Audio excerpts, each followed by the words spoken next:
following show contains adult content. It's not our intent to offend anyone, but we want to inform you that if you are a child under the age of 18 or get offended easily, this next show may not be for you. The content, opinions, and subject matter of these shows are solely the choice of your show hosts and their guests, and not those of the Entertainment Network or any affiliated stations. Any comments or inquiries should be directed to those show hosts. Thank you for listening.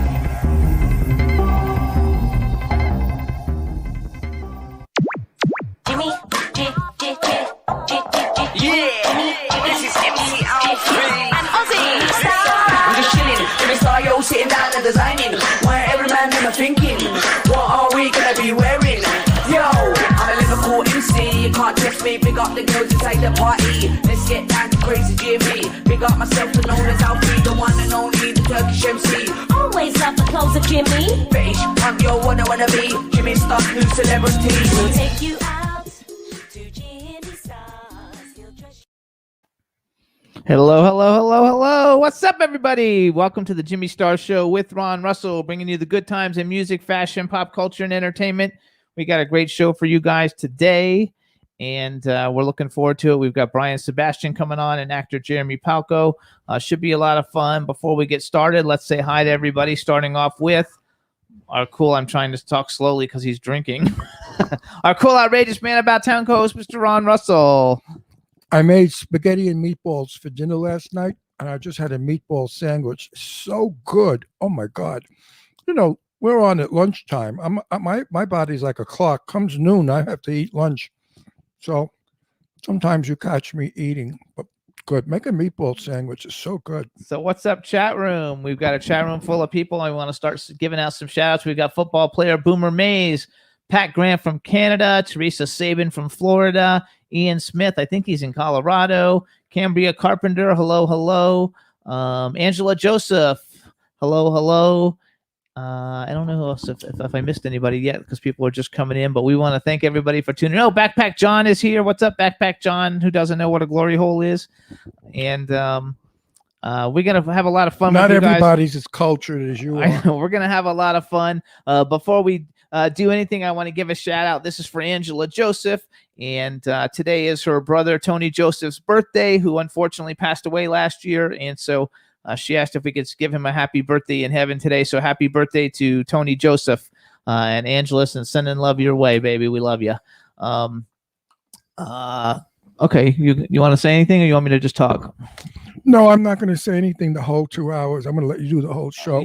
So this way we could put everybody to sleep. So I want to thank everybody. Number one, I want to thank everybody who watched the show on Instagram. Last week's shows, we got 200,000 plays on Instagram. So thank you so much for watching the show on Instagram. We did the show with Susan Gallagher and with my new best friend. And who Jennifer. Oh, yes, Jennifer Rubin. I couldn't even think of who it was. Jennifer Rubin, my new best friend. I love her. My Ava Gardner. Meanwhile, we're up for an award, Jimmy. What is that bullshit all about? What kind of crummy award is that? It's not a crummy award. It's like a podcast award. What is it? I don't know what awards we're up for because hasn't been announced. All they did was send me a message saying that you guys have been nominated, that we're a nominee. We already are a nominee for 3 awards in the Snobby Awards. And it's a podcast awards, and I don't know what all that we're up for, but we want to thank everybody, because if it wasn't for all the people listening to the show, people wouldn't know about us to put us in these award shows in the first place. Do we win money? No. We win bragging rights. I don't brag. Who cares? That's okay. So the show is so stupid. I don't even know why people like it or watch it. That we're on 9 years. I'm surprised they have that. 14, Dean hasn't kicked us off the air years I'm on ago. 14 years. Well, excuse me. You're actually on 10 years. 10 years that count. The other 4 years, it was nothing. It was a crappy little show in Florida that Jimmy did with nobody people. Now he's got to start. Astro, you're pulling my mic out of my ears. I love my dog, but sometimes don't Everybody's thanking us in the chat room, though. So thank you guys. We appreciate it. Thank you for what? Huh? Thanking for what?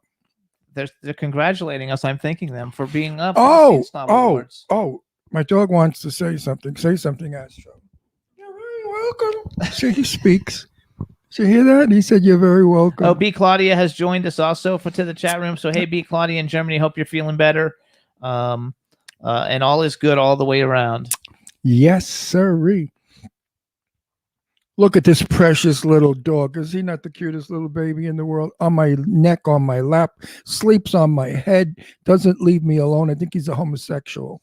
He could be. I think he's gay and he's in love with me, little fairy. Look at you little Facatino. Oh, he's so cute. I love my dog. Don't you love dogs, everybody out there? Don't you wish you had like thousands of dogs that loved you and you never had to feed them or pick up their crap? Oh, and Dawn Hinton is in the chat Hey, room. What's Dawn. up, Dawn? She wants to know if you wore a watch today. Oh, but my health watch, it tells my temperature, my heartbeat, my if I get an erection, how many inches gets hard. It's one of those kind of watches. Don't you love it? I'm in a nasty mood today. Yeah. Dirty little filthy meat. Anyway, what are we going to talk about? Let's talk about something interesting, like me. Okay. No, honestly, folks, the Palm Springs is getting the biggest blowjob it ever got. We had 55-mile-an-hour winds last night. I mean, my patio furniture now belongs to the neighbor 3 blocks away. Everything just went up in the air like Dorothy. Good thing I had on ruby red high heels. Otherwise, I would have been in Oz. But seriously, the wind was not to be believed, hurling around the house. And I kind of found it exciting. Lying in bed last night at 3 a.m. with, ooh, oh, my dog loves that sound, going around the house. We get that, The only problem is the mountains now cast off all the sand. So the sand blows in the air. You think it's like cloudy. It's not cloudy. It's sand, what do you call them? Clouds, I guess. And the fine sand somehow finds a way into your house. So all of your furniture, everything gets full of fine sand. Even cupboards that are closed. Like we have a buffet in the dining room where all the fine china is in the bottom. We never open that but Christmas or whenever. Well, I opened it the other day. It was full of fine sand. I don't know how it gets in, but it does. So I think it's boring. Who gives a crap about sand and buffets? Angela Joseph wrote hashtag ha ha ha hashtag Palm Springs biggest blowjob. Yeah, it's true. It's Palm Springs. 50, it was 55 miles an hour? 55-mile-an-hour winds blowing us. Even the Queens had to admit it was the best blowjob they've had in a while. It's really unbelievable. The wind, Yeah, the winds were good. Clears out the air. You got beautiful air now. And it picks up all the garbage and blows it away. Too bad it doesn't blow. It creates a mess. You're right. It creates a terrible mess. Yeah, but too bad it doesn't blow some people away that are creepy. But anyway.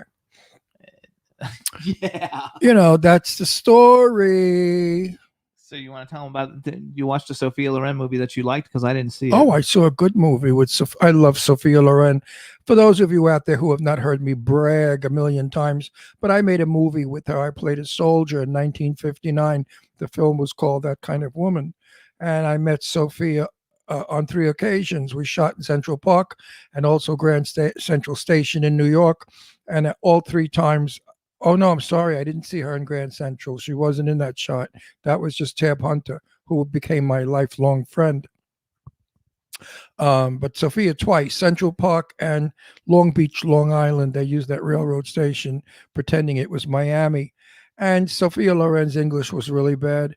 And I began speaking Italian to her, and she said, your Italian is as bad as my English. And then we both started to laugh. But then they came in, they were trying to get me away from the star. Like, you're not supposed to be here. Do not disturb Miss Loren. And Sophia looked at him and she said, it's okay, leave him, stay here. I've got a couple of minutes. And she said to me, what's your name? And I gave her my Italian name, Rolando Rocco Sassarigo. And she said, oh, a nice Italian name. Yeah, sure, if you can pronounce it. And then we spoke for a few minutes and I adored her. And I kept following her throughout the film, even when I wasn't in a shot, which I was in 3. I think I was in Tab's scenes twice and Sophia's scene, well, actually twice, but they cut me out on one because it was, they did a long shot and I'm walking in Central Park with my girl and her arm is around me. I'm a sailor and that was a good shot, but then they didn't use the long shot. They used the 2 shot. So that automatically cut me out. But that was a nice one because you could see my ass and it looked good in the sailor uniform. Anyway, yes, so I watched. So what was the movie though? I watched Sophia Loren last night. I don't remember the name of the movie, but it was about a mother, an Italian mother from Brooklyn whose son is a dope addict, and she decides to go out and sell dope in order to get the ins on the dope pushers and then report them and put them in jail, of which she did. It's an exciting movie. I suggest you look at it. I think began with a C. I don't remember what it was. Concerned, maybe, or something like that. It would have been like a 70s movie. Yeah, probably. 70. She looked stunning in it. She was starting to age, but still lovely looking. Sophia Loren is a very large woman. That's the first thing I realized about her was broad-shouldered, big-chested, big boobs, big hips, big thighs, big hands. She's a big gal. She's not a petite little woman. And the other thing I noticed about her was her nose is hooked and her teeth are bucked and her eyes were swollen. And she went into dress, makeup, and hair and came out, and I just stood there and said, this is the most beautiful woman in the world. I've never seen a woman as beautiful as Sophia. When they put her together, all those features that were not pretty became magnificent. I couldn't take my eyes off of her. And the scene that we shot was, I'm a soldier up against a wall with a bunch of guys, and Barbara Nichols and Sophia walk past us on the railroad station, and we have to yell, yay, yay, yay, terrific, woo, woo, woo, all that stuff. I did it, but I wasn't acting. I was really thrilled because that's the first time I saw her all dressed up and made up. I saw her in the morning when she came in, and she looked like hell. You know, she's dark. She has chapped lips. She had no eye makeup. Her eyes were swollen. She had on a babachka kerchief, a trench coat, and slacks and flat shoes. Now I see her walking down in a dress with the boobs bouncing and the gorgeous face. And Barbara Nichols, who I loved because I got to be friendly with her on the movie. She's an angel and a sweetheart. I miss her. She passed away, Barbara. But anyway, it was an experience I will never forget. Jimmy keeps talking on the show about bucket lists. So what would you be a wish? I wish that I could be in another Sophia Loren movie. I began my career. I was in her first. No, I have to word this correctly. I was in her movie. She was my first movie.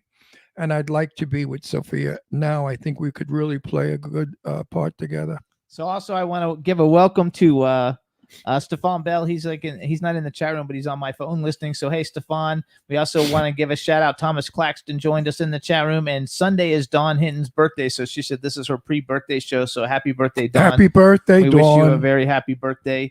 And Stefan, throw a kiss to that wonderful wife of yours. I love her. And we're gonna bring in our first guest, who's in the okay, good, in the background. Hello, Brian Sebastian. Hello, what's up? Welcome to the Jimmy Star Show with Ron Russell. It's the number ones, my favorite two people. There you go. And I'm so surprised they let a colored person on our show. Ron, you didn't get the message that I'm not really black. I grew up white, remember? No, I thought you said you were Sicilian, Italian. Well, I used to hang out with him. I'm good. I'm glad. I'm really, really happy to see you guys. I call you guys the number ones because in my book, and you guys are the number one internet talk show, radio, podcasting, whatever you want to call it around the world. And I think that's fun. And no smoke up your ass and no bullshit, because I tell the truth. I always tell Jimmy, you're my number one favorite guy that's an interviewer. I really like you so much, and I enjoy your show, and I love your humor. And I think you're number one, my darling. You are number one. No, here's the thing. I'm number two right now. When you guys relinquish number one, then I will step in. There can be two number ones. We'll be the white number one, and you'll be the black number one. So therefore, you're number one in the black. But I'm not really black. I know you're Italian. Well, that too. I used to hang out with them at Dunkin' Donuts. When I worked at Dunkin' Donuts, they would all come in. I would give them free coffee. They go, Brian, you want a Rolex? Because they liked me. Because I didn't tell their secrets. Sure. I knew all their little mob secrets, and they trusted me. And if you didn't give free coffee, you'd have your knees broken. But anyway, exactly. So what's going on? We have to do an intro. We didn't do an intro yet? Let's start. All right, everybody. Cut. Let's go. Begin. Now we want to welcome to the Jimmy Star Show with Ron Russell, interviewer extraordinaire and host of movie reviews and more, Mr. Brian Sebastian. Hello and welcome to the show. Hey, I'm glad to be here. You can't see it, but it says grateful because I am grateful. Grateful to be alive, grateful to do what we're doing. And again, we're in service to help people around the world, and I think that's most important. Absolutely. So we got a chat room full of people. So say You didn't hi. introduce me, homo. Oh, well, he already knows you. No, I know that. But Okay. if you did another lead, if that's the beginning of the Okay, well, show, then here's. you didn't introduce me, gay queen. So let me introduce you to my cool, outrageous man about town co-host, Mr. Ron Russell. Hi, I'm seated next to a big fruit. But anyway, hey, how are you? Nice to have you on our show. See how polite I can be. I never mentioned the fact that you are a colored boy. It's good to see you, Ron. And we have a Don't chat. you love that colored boy? I mean, what color did they think black people were? Red, green, yellow, orange? I mean, what color? You know, I have many, many black friends, and we make jokes about this. And the one that comes to mind is Cece Pennington, you know, finally. Oh, yeah. Right. And she said she never understood why they called African American people colored. Colored is like red, blue, green, and yellow. You know, Exactly. so if you have an answer to that, I'd like the answer. Why do they call African American people colored? I don't think they do anymore. Oh, yes, they do. Oh no, there's still some people that do it. And they don't do it to be malicious. The older, I have a lot of, not friends, but I've run into a lot of old people. You know, when I travel, they come up to me in an airport and, hello, how are you? And blah, blah, blah, blah. And they will sometimes use words that we no longer use, you know, and I'm sure Yes, colored exactly. is one of them. Exactly. Colored is one of them. Wait, we have a chat room full of people. So say hi to everybody in the chat room because it's filling up. Hello there, everybody. Everybody around the world. This is Brian Sebastian, movie reviews and more on the Jimmy Star and Ron Russell show. There we go. So we want to tell everybody first of all. So Brian hosts movie reviews and more, a very popular show. All our friends have been on it. Ron and I have been on it as a duo, and I think. And we've been let on me it say individually. something. If you don't watch this show, you're stupid because listen, I don't promo, you know, Macy's does not promo gimbals. That's for sure. It's an old New York joke. Macy's never tells their customer when Gimbals is having a sale. And that's the truth. And I don't do it about most shows, but please, everybody, watch his show. It's really good. I watch it, and you know, and I hate these stupid talk shows. That's right, you guys. And not only does he have a great show, he's on our sister station, K4HD Radio, which is the sister station to W4CY in LA. And he has to put up with Dean's bullshit, and I give him credit for that. And he always, I like Dean. and we love Dean. And then I love Dean. You know what I did? I'm having heart surgery on Monday. I'm having a triple bypass. I was already So- saying my prayers for you earlier this Oh, morning. wait. No prayers. So I wrote back on Dean's, care. I said, listen, Dean, if I croak, you can have my penis. But I hope you know how to. I said, but I hope when they do the surgery, you know how to handle 12 inches. That's funny. So Dean is a great guy. Dean and I have an ongoing one-up. You know, I do one, he does one, I do one, and we just have a good time with it. But he's a really cool guy, and he's an honest, he's a fair guy. I like Dean a lot. No, he is. He's fabulous. Yeah, he's cool. He's fabulous. So Brittany Joseph has also joined us. So hello, Brittany Hey, Joseph. Britt. And so also you guys, Brian Sebastian also has very great co-hosts on his show. One of them everybody knows because she's been on our show several times is Sherry Nelson. Tell us, who are your other co-hosts? Like, let's give them all some props. Terry Marie with over 3 million views and counting. Nastasha Rumbos, Linda Steele, April Monet, our fitness and publicist on the sports side for Sportamix and a couple other things around the world. Crystal Coney, the first Miss African American in North Carolina, Miss USA. I mean, a colored girl. Yeah, exactly. Jessica Helm, out of Tennessee. And there's like 3 more I'm not thinking of for right now, but it will come to me. And I'm sorry about that because there's so many. Brian, do me a favor. You're making me crazy. Center your camera, please. You're off to the He left. doesn't want to like miss his little movie reviews and Oh, is that what it is? Yeah. Oh, I don't like. Exactly. He's a marketing genius. I know that, but you see, he's off camera, and it's driving me. That's okay. I'm from the olden look in the days where if you're middle. not in the middle of the shot, you're out of the shot. Oh, well, I'll tell you why I have this, because they created it for me. And you know what it's like when when you walk a red carpet and they write your name on a piece of paper. I didn't Yes. want that. I wanted my own signed cake with me so I can just this is who we are, because it's about promoting the brand and unique LED products. That's why I chose it. That's love that's it. very narcissistic of you. I like that. No. Remember, it's not the Brian Sebastian show. It's movie reviews and more. That's different. Oh! I thought it was your phone number and you're open for dates. That's good. I like to bust this crap. I'm available when I'm picky. It's a complicated. I'm life. sure you're. I have to say something though. Like you got to be like one of the smartest people because every co-host that you have is like drop dead gorgeous. They're all like the most beautiful women on the planet.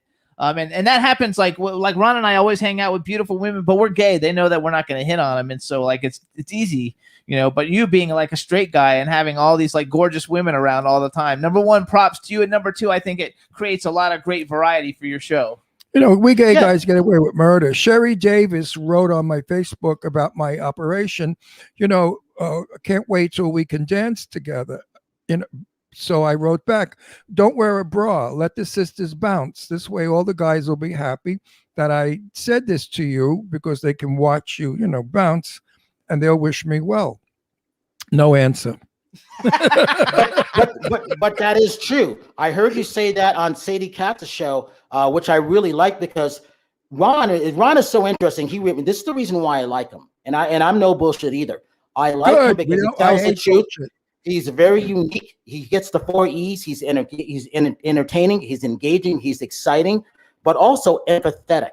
And I really like those things. The 4 E's is our own rating system for movie reviews and more.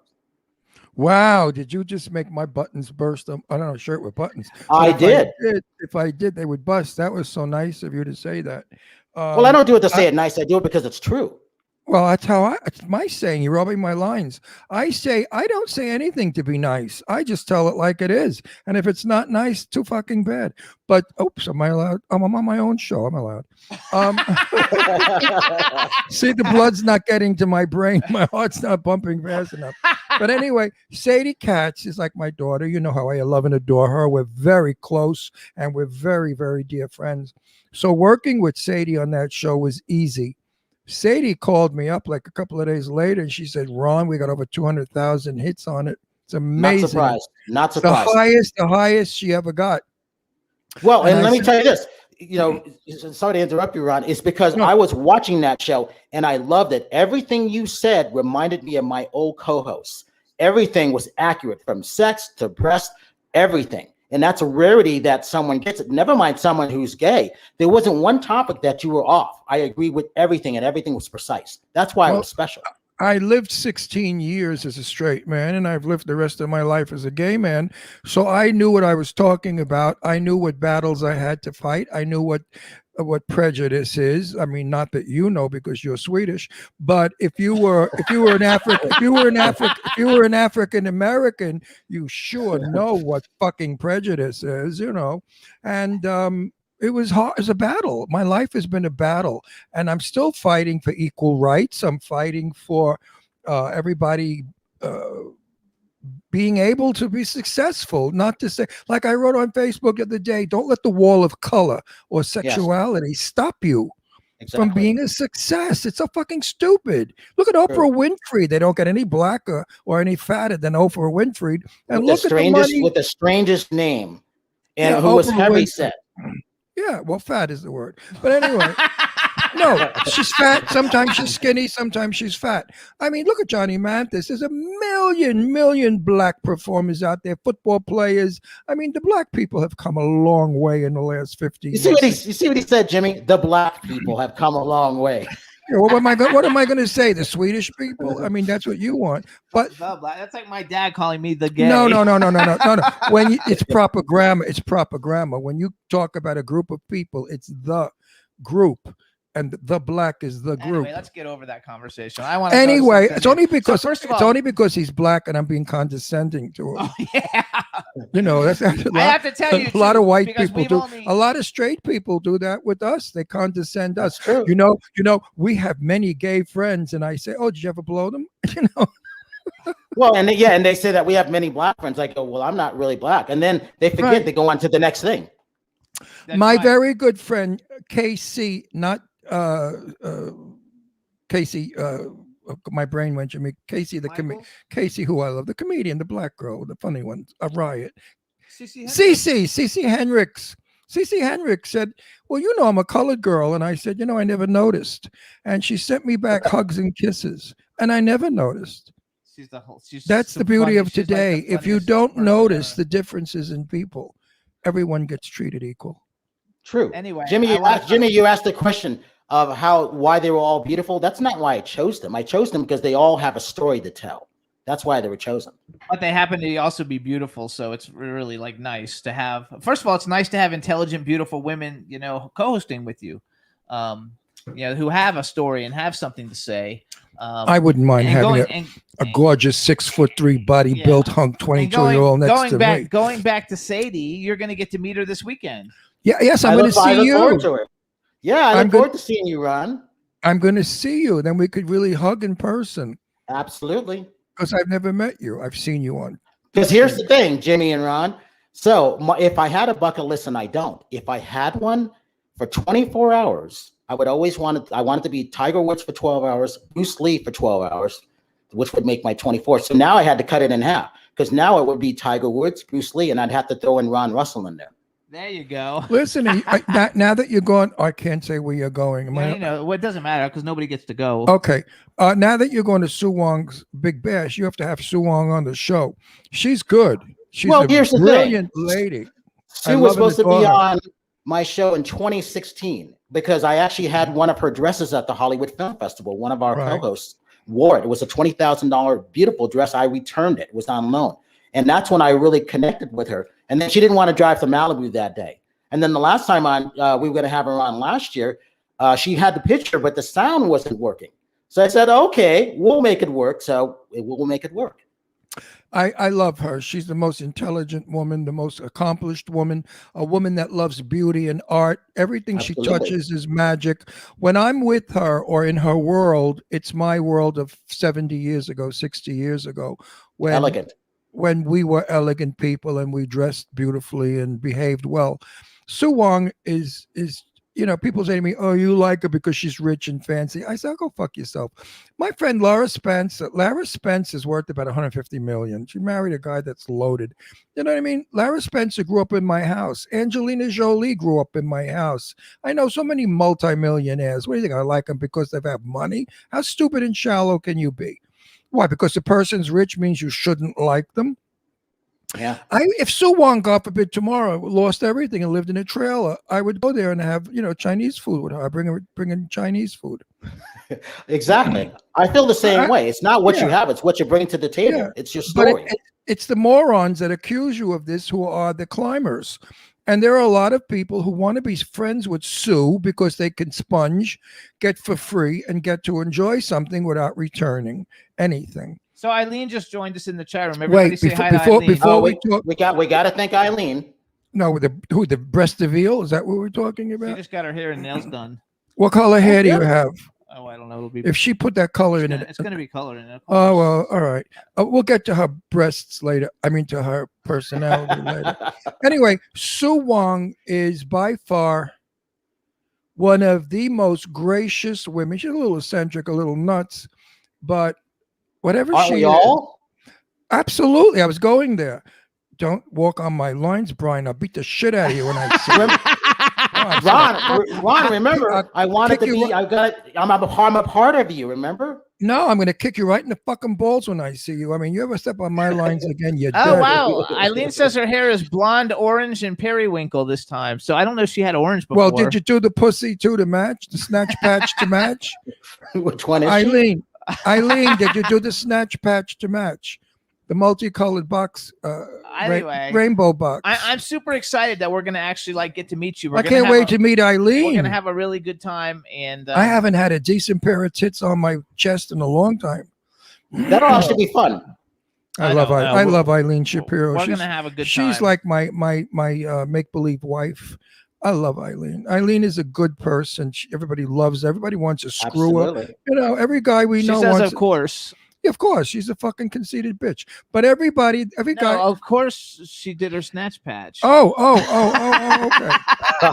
But it's amazing. Every guy we introduce her to, they come back and say they want to bang her. So I said, "What you got in your honey pot, honey? I mean, what kind of honey pot does she have that every guy wants to bang her? Eileen says she has some new people to schedule, Brian. New people to schedule. I mean, Brian. Bring him on. Bring him on. No, wait, let's promote your show a little bit, and then we're going to talk about. Why some of the cool promote? Does people. Macy's promote No, Gimbals? well, no, because he's on this. First of all, I have to Oh. tell you. So we've only had in our 14-year history, the guys from the Scene Snobs, the guys from Freaking Amazing Podcast, and you, because we don't normally bring on the competition, but those are our favorite shows. And you guys are all doing something unique I like and different Manhattan. in I your like own way. Manhattan too. Yeah, that's Scene Snobs. Yeah, Manhattan's nice, Like but Manhattan. I like Brian better. But you either know, as way- we know, we're not in competition. That's not how we do it. We're here to help No. people. You know. It's No. absolutely. No, we listen. Nobody could do the show that we do because they don't have the balls that I have to say the things that I say. And a lot That's of true. people say a lot of. You know what? A lot of people are crude and vulgar and offensive. All of my life, whenever I came out with anything dirty, people thought it was funny and laughed. I have never offended anyone, or in any way has anybody referred to me as being gross or bad. Once a reviewer referred to our show and said how disgrace. What would it? What did I don't know. We have one. He we called have- me some fucking. We have name. like 330 reviews on Apple Podcasts, and one person said that we were vulgar and trashy. and that I was crude and whatever. And I That's not bad. and out I of wanted to 300 and write. something I of wanted them. to write back. Well, 5.5 million people don't think so. You ass work. You know what I mean? Absolutely. Fuck you with stupid, jealous, whatever you are. Yes, Well, I and look what curse. happened with Howard Stern. You know. Yeah. Well, Howard Stern, all he started with was show me your tits. Mhm. And everybody was flipping out over that 40, 50 years ago. Howard Stern did something I didn't care for. When Fran Drescher, who I know and like very much and interviewed, was on his show, he said, here's a dildo, show us how to give a blowjob.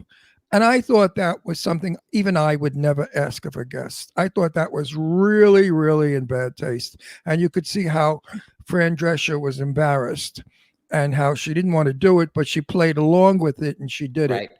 And I was sorry that she did it. What I would have said was, bend over. I've got a place to put this, Howard. I'll show you Exactly. how. You know what I mean? I'm only sorry that I couldn't get to her to say, Fran, say this.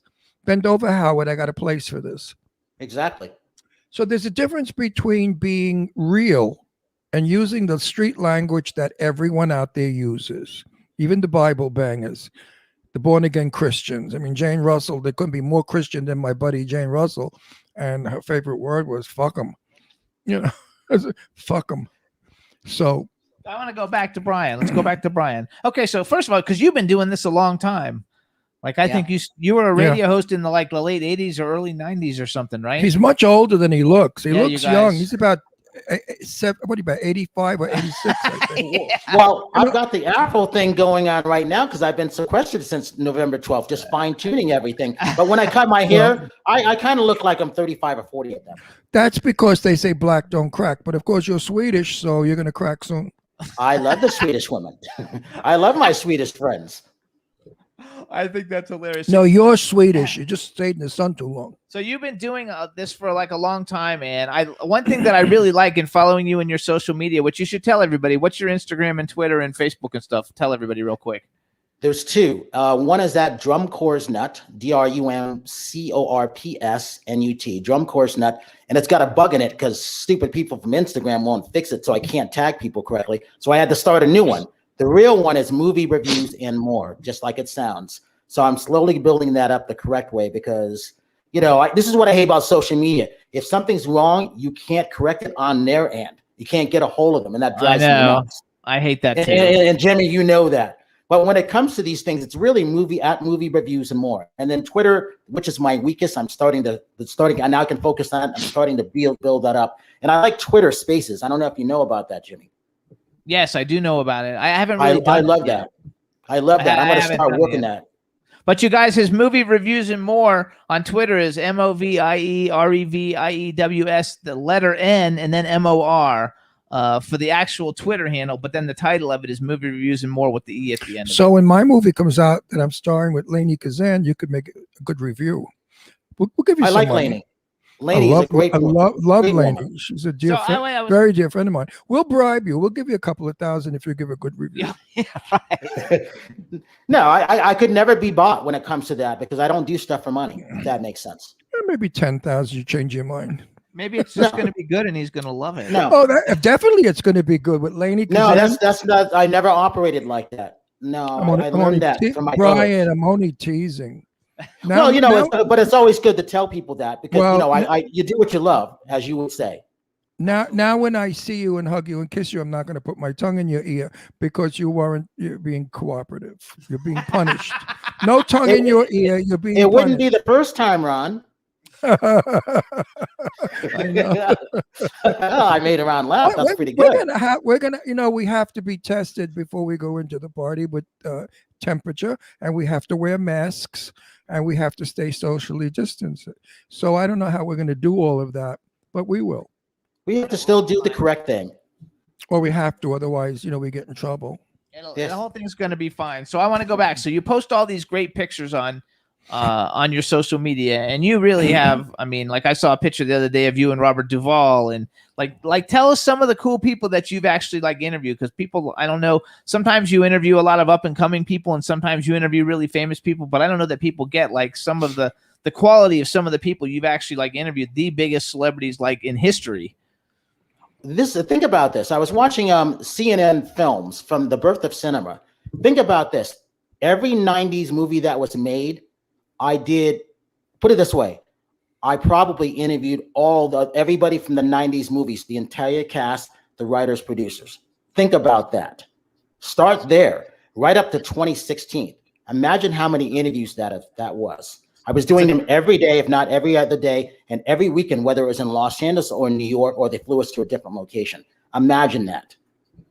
And they flew you. That I like. They blew him. They flew him. Oh, they blew him. So brag a little bit, because you're got to be you're probably one of the least braggadocious people I've ever met for someone who's accomplished so much. So let's brag for you a little bit. Braggadocious. Oh, I like it. Such a gay word. All right, let's start here. Let's go to this. All right, so I remember A Touch of Evil when the re-release came out. So I got a chance to interview Charlton Heston, and this is when he was big into the NRA. So I went back and I said, Charlton, you marched with Martin Luther King. You what was that like to march? And his eyes lit up, because I don't think anybody had asked him that question in decades. And then we became friends. And then I had that same junket. There was only 10 people that didn't. Janet Leigh was there. So it was an honor to talk to them. Siegfried and Roy, when they left Vegas, they came down with a little white tiger. It was good. So my gift was a little white tiger in a lunchbox that they gave me. And I brought one of my friends because I wanted them to say, this is Siegfried and Roy, and here's the little baby white tiger. So I think of all those things like that. Ocean's 11, the entire cast. So Brad Pitt, Andy Garcia, George Clooney, Julia Roberts, Matt Damon, all of those people there. Think about all that. And a lot of these things were one-on-one, where you would walk into a hotel and it would be, they come in, there might be myself and 3 other people there, or it could be myself and 7 other people there. But I was the only person, I call this, my future book is going to be the only one in the room, meaning I was the only person of color in the room interviewing this. On the flip side of that, Ron, you'll get a kick out of this. I was not invited to do Black films. And the reason for that is they go, Brian, we can't invite you. You're not a Black outlet. I said, and I'm looking at my hand like this because you're Swedish. Because you look Swedish. But I was like, that threw me off, because I'm like, what does color have to do with reviewing films and talking to people? Total. And I never forgot that. And I said, I will never be labeled by someone who doesn't know me ever again, because I had to fight to get into all of these interviews because I was the smallest outlet. And I never forgot that. And I said, okay, I'll show you what you said can't be done. I'm just going to outlast you guys. So till this day, I outlast everybody. I have to say too, because I would love Julia Roberts and Charlize Theron are the 2 ladies on my, and Molly Ringwald, which I don't know why I can't get Molly Ringwald, but those are the 3 ladies on my bucket list. Well, I have some star credits too. Fuck guys, you think you're so hot shit. And I didn't just interview, but I was best friends with Jane Russell, like my sister. Good friends with Betty Davis. I've known Cliff Robertson. I know Lauren Bacall. My God, there's a list that's so long. I don't want to. I love your Lauren Bacall story. Yeah, well, she what Brian. If you would have interviewed her on your show, you would have been mesmerized. This broad was so Brooklyn, so outrageous. I did interview her. She was a broad. He interviewed her. You did. Then you know she was very elegant. Oh, you got I brought the Brooklyn out. And I mean, I knew her. I was sitting on her lap at a luncheon. But I mean, I brought out she cursed, she drank, she was a cool broad. I mean, Lauren Bacall she could be that Hollywood, image that they taught them. But in the real world, Betty Davis was on screen. Oh my God, so elegant and enunciated and spoke so perfect. And in real life, she smoked cigarettes, drank scotch at the same time, and said, "Fuck you." I mean, I knew the intimate Mr. Blackwell, Mr. Elegant, Mr. Blackwell. Everybody was afraid to be in a room with him because he was going to critique what they wore. Meanwhile, and end up on that Blackwell list. He came to my house in sneakers and jeans and an Izod shirt with a beard, didn't shave. And he'd say to me, "Nobody's coming, right?" And I said, "No, it's just us." So, stars, when you're friends with them, they're totally different from when you interview them. When you interview them, it's an interview they've done 1,000 times. They put their best foot forward. And this is where you guys can relate to this.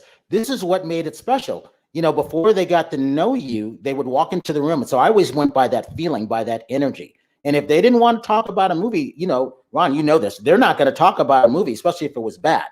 But, I think of Nick Nolte coming in from fatigues. He was wearing his hospital garb because he had just gotten his blood regurgled or whatever he was at UCLA when he was going through his phases of things. And he would be there promoting a film. But it was an honor to talk to him because we became friends in a different way. And you're right. Once you get to know them, hopefully they like you. And then you get a chance to be invited to their home, or you'll see them in a different way. And that's what makes it very special. You get to know the real them. And that's unusual, and it's rare. That's what he loves. Yeah, well, I mean, I'm friends still today. Today, I'm still friends with many famous people.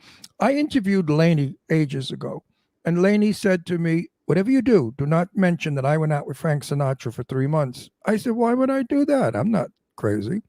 We weren't 10 minutes into the show. I said, "See, Lainey, I never told him that you had dated Frank Sinatra for 3 months." And she went hysterical. Well, I got a phone call afterwards, and you had to hear what she said. But anyway, she was hysterical. So there's a way. I mean, I know there was who was it I interviewed that didn't like a movie? God, I can't remember who the person, male or female. But anyway, I, in a roundabout way, got that movie out. And I got them to laugh at it. And after the show was over, they said, "That was really amazing how you turned one of my negative fears into a positively funny thing." So it's up to the interviewer to know exactly how to handle a star. Cliff Robertson, I was getting nothing out of him, major Academy Award winner, great star in Hollywood. I mean, he was yup, nope. So I said, "I heard your wife is a bitch." Who opens up like that? Well, he said, "She's not a bitch. She just plays bitches." And then he rolled. Then he started to go. So Glenn Ford on screen was talkative and wonderful. In person, in between sips of scotch, he was boring. Glenn Ford, nothing. You got nothing out of Glenn Ford. Go to Brian and ask, some of these big people that you interviewed. Actually, anybody you've interviewed, you get that? Because we get that every once in a while where you ask somebody a question and they give you a one-word answer, which is like, well, there was two people that come to mind. One was Michael Keaton. He would do that. So I knew his publicist really, really well, Jeff Raymond, who still reps him. So I was telling someone, ask him something unusual because he's going to answer yep or no and just sit there and smile. Same thing with John Goodman. If you didn't know how to ask John Goodman a question, he would just start. He would just start sweating profusely in front of the microphones because he was uncomfortable. And that's when I found out a lot of these people come in. You put a mic in front of their face, they don't know what to do with it. I know Ron's got something coming from that one. But in general, when it comes to things like this, a few of them I could suggest what to do with the mic, but I wouldn't. But exactly, they get uncomfortable. So you got to know which way to pivot. And we all know, we see a lot of these hosts that don't know how to ask a question. Just because you have a podcast or a radio show, a TV show, doesn't mean you're a good interviewer, right, Ron and Jimmy? Brian, I'm going to put it to you directly. If you do not have a personality, do not interview ass works. These morons that are out there now with these podcasts, I've seen some of their shows, been on some of their shows, and they look like shit. They're in sweatshirts with a baseball cap, and they're talking like morons. They're talking like fucking morons. They couldn't be more boring. So I get filthy, dirty, raunchy, outrageous, and they get a good rating. So, it's your personality that the stars like. Joan Rivers. Listen to this, Brian. This is a Oh, I true love story. Joan Rivers. She became my New York Wait a minute. mom. Wait a minute. I was in a limo between Joan Rivers and Debbie Reynolds. I only prayed and wished I had a camera. If I could have videoed and recorded what they were doing in that and saying in that limo, people would have died from laughter. The two of them together, Debbie was crazy. You know, Debbie, you ask her a question, she went someplace else. Debbie was very, very, I don't know what the word is. She had her own world and she'd answer you from her own world. And Joan would say, Debbie, now Debbie, answer what? Would you fucking answer me that question? And she'd go back and forth. And the Debbie would say, oh, fuck you. Don't get excited. Well, there was more fucks in that car than in any bordello. I mean, they were a riot together. Joan Rivers was just, you know, I worked with her once years ago. And she, in the green room, she didn't talk to anybody. She was busy with her paperwork. And my first meeting, and I thought, wow, she's just not funny at all. She's quite boring, as are most comedians. Did you find that when you interviewed off camera, they're one thing? No, no, not at all, because I understood what their personalities look like. And Ron, you can relate to this. Here's the thing about comedians. Every single comedian is insecure. Every single one. They got into being a comedian because they were being bullied. They made the bully laugh. And so you know that from Billy Crystal on up to all of them. I made Robin Williams cry. And when he died, he made me cry. That was our whole thing. And it was very, very special. And like I said, for Joan, I have a great photo that I took of Joan, her daughter, Kathy Hilton, and Paris Hilton. And I'm like, what's the chances of anybody's going to get these four together? I took the photo and then I went to go grab a photographer because they were stupid enough not to see the opportunity. Take a photo of them. And then Richard, I forgot his name. The dad was there. The husband was there. I'm like, get in there. Let me take a photo of you people. So I'm like telling them what to do. And it's a great photo of the Rivers family, the Hilton family, and I took the photo. That was one of the best photos I ever took at the Langham Hotel Spa and Resort in Pasadena. It was such a fun event. You need to be in those photos. I mean, but yeah, but when he does his book, he could put the photo in the book. All of that stuff is going to go in there, and it's going to be an AR book, Ron. I regret. I was in Betty's company quite a few times. We didn't have cell phones. And I wasn't about to get an Instamatic with a cube and ask for a picture of her with no makeup. Because Betty Davis without makeup and her hair pulled back looked like a man. She was not an attractive woman by any. I mean, I knew her very old. And you didn't ask those stars to take, like today, you take a picture next to a star. That was called rude. It was frowned upon and it was impolite. Because a lot of people said to me, oh, you say you knew these people. Well, how come you don't have pictures with them? I said, stupid. They don't get it. Back in my day, you didn't dare ask for a picture. Now, Jane Russell and I were dining in Palm Springs one night, and the married couple came over, and they said, oh, Mr. Russell, could you please give us an autograph? So Jane said, I'll do one better than that. Come on behind me, take a picture with me. And they did, and they were thrilled to pieces. They said, thank you so much for the picture. And then when they left, Jane said, I didn't have my glasses, and I don't sign my name right if I couldn't see in the dark. That's funny. So they learned as time went on. Here's the thing. They would have taken, I used to have a disposable. Every Ron and Jimmy, every photo that I took was on a disposable camera. Why? I had those too. I had them too. But you know why? You're talking about why? Why? Because they would have taken that camera away and you would have never seen it again. That's why. You weren't supposed to take photos. It was frowned upon. Yes. Well, that's why I did. And it was on one take. One take, all those photos. It was never set up. And that's why I laugh at these people today. Oh, can we take that photo? I look too. No. You're lucky. No. Be grateful that you have one to begin with, because it's still impolite and rude sometimes. I went to, in my young years, in my early 20s, I went to a lot of events in New York City, award things and stuff like that. And when you went in, they would look to see if you had a camera. And if you had a camera, they took it away from you. Exactly. And then before the thing began, they said, no photographs, please, ladies and gentlemen, in case a woman snuck a camera in her bag. Because the celebrities that were in that room were smoking or picking their nose. and Yep. they don't want to photograph like that. So Picking their nose. no, well, they didn't pick. Of course, they picked their nose. They burped. They did everything. The women would give fingers to each other across the room, like, "Hey, frig you." I mean, it was fun. You know, the So- photos that got away, Ron and Jimmy, were Beyonce for her first film, Austin Powers. It didn't come out. This, again, disposable camera. John Travolta for the General's Daughter didn't come out. He loved that interview. Didn't come out. And then the other one was Charlie Sheen. Every time Charlie Sheen was going through something, Charlie and I would get together in a corner and we would just talk. We were talking about women, but nobody knew it. And then his publisher, Stan Rosenfeld, would keep everybody at bay. Those are the things that you can't recapture. And I miss those most moments like that. Well, I did a wonderful interview with Tab Hunter, who was my buddy, and it was an honest interview. And Tab told me things he wouldn't tell anybody else on the air. And the people that I didn't own the film. You know the law: if you don't own the film, it's not yours.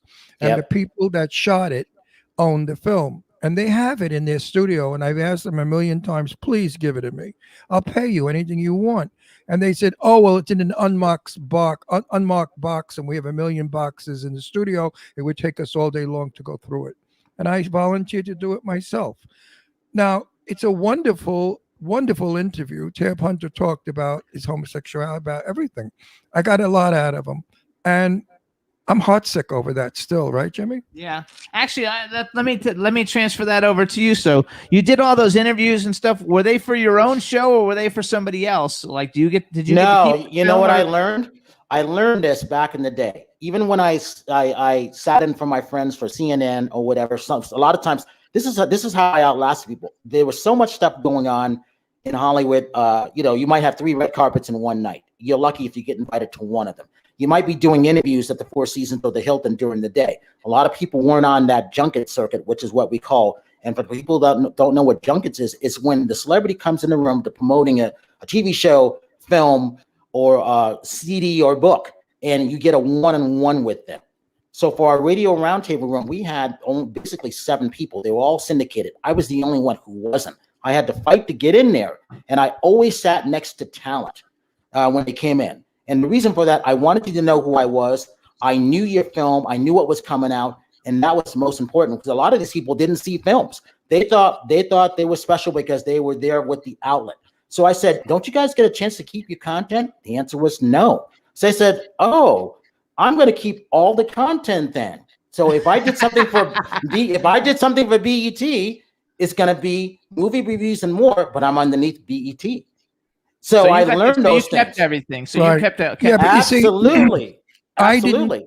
I didn't think I was leaving the people I worked for. They were not very professional. They're not even existing. I don't know what the hell they are now. But the company I worked for never explained to me that if they shoot the film belongs to them, not me. Exactly. They And didn't I want never- to tell anybody that. Well, I never thought to ask. Who does? You figure you're going to be with this company for a couple of years. You're under a contract. Didn't work that way. But like you said, going to these junket things, I don't go there. I wasn't going to do that because I don't like trying to beg to get a minute in to talk to somebody. Fuck you. Who the hell are you? You're just an actor. What I did was I created an in-house interview.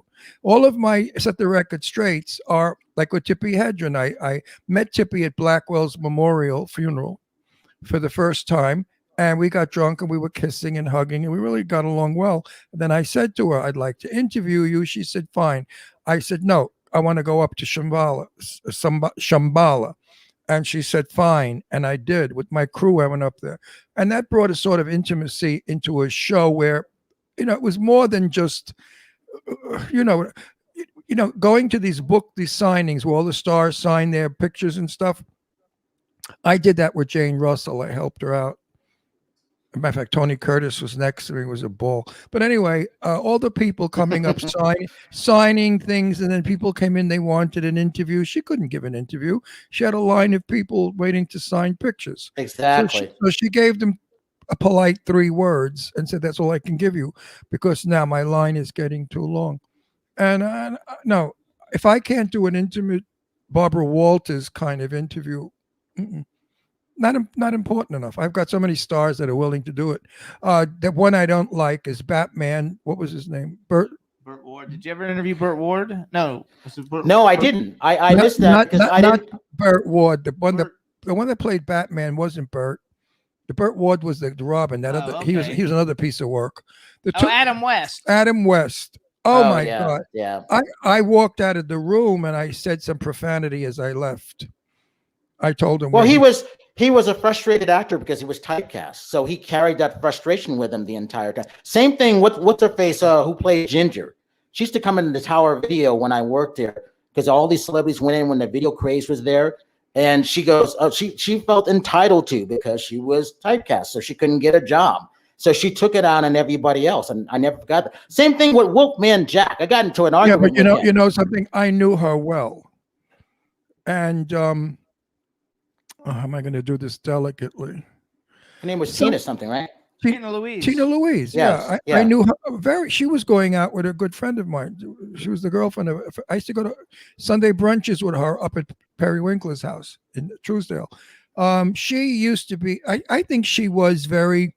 Let's put it politely. I think some kind of chemicals or medication she took made her a little snobby or standoffish. But That makes a lot of sense. But if she didn't take her medication, let's put it, she was a sweet girl, very, very innocent, like a country girl.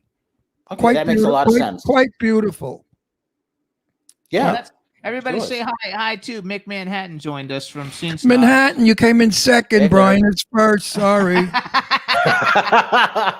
you actually know? Do you know Mick? Do you know Mick? Because you guys would get along really good. He's a cool Mick guy. is No, a I really don't know. sweet. Oh, he's a great guy. You'd like Mick a lot. Yeah, so say hi to Mick. Yeah, Mick Hey, is my Mick. You're There my you number go. one favorite. Mick is my second number favorite. See, You're I'm very- honored about that. Well, you're the only two shows I'll ever do again. You know, everybody has asked me. Now, to- you also like Freaking Awesome podcast. There was 3. Okay. You know, I've done a lot of interviews. I've been interviewed a lot. And so many of these people that have interviewed me said, "Oh my God, my ratings were outrageous. Would you come back?"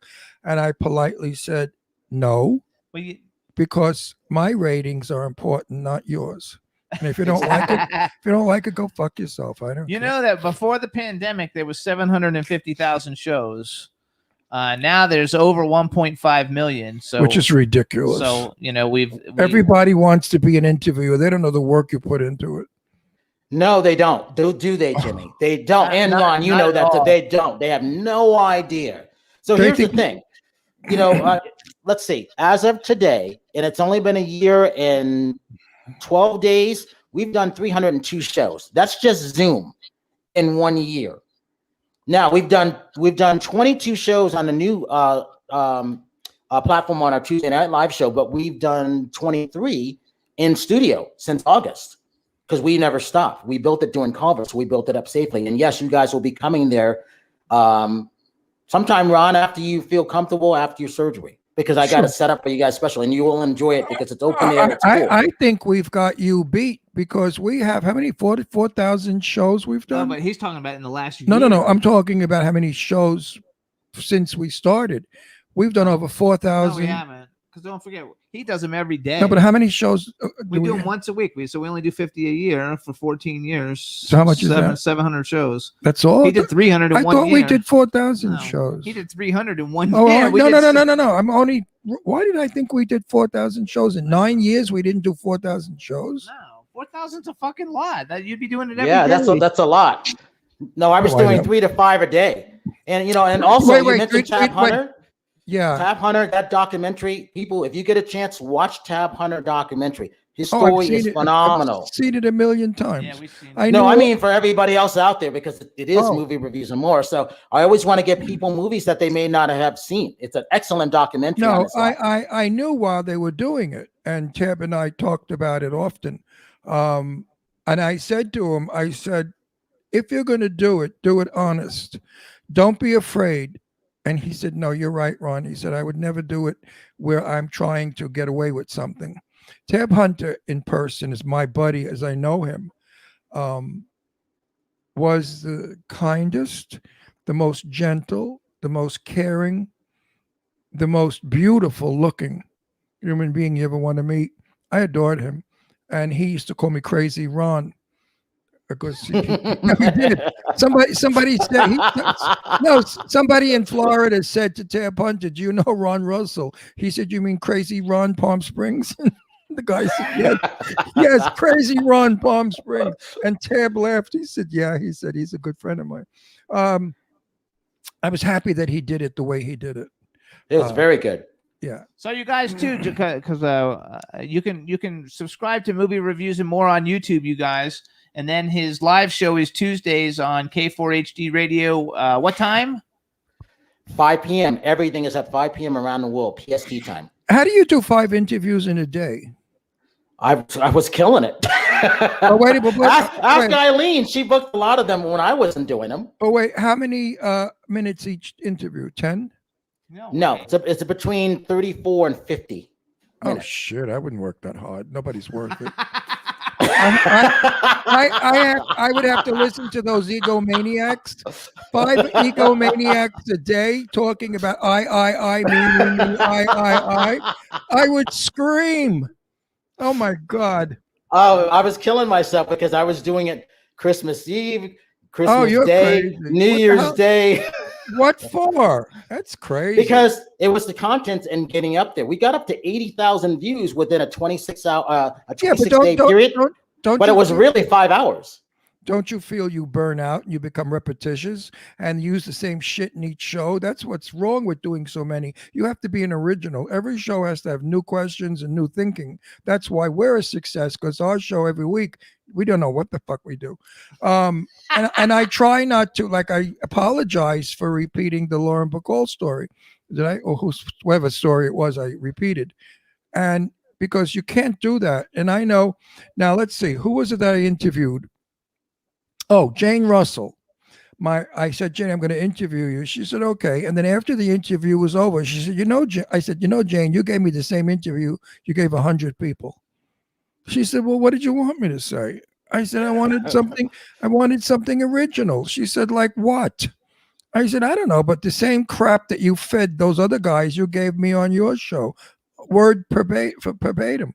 And she said, well, you want to do it over? I said, no, the audience doesn't know. Let them worry about it.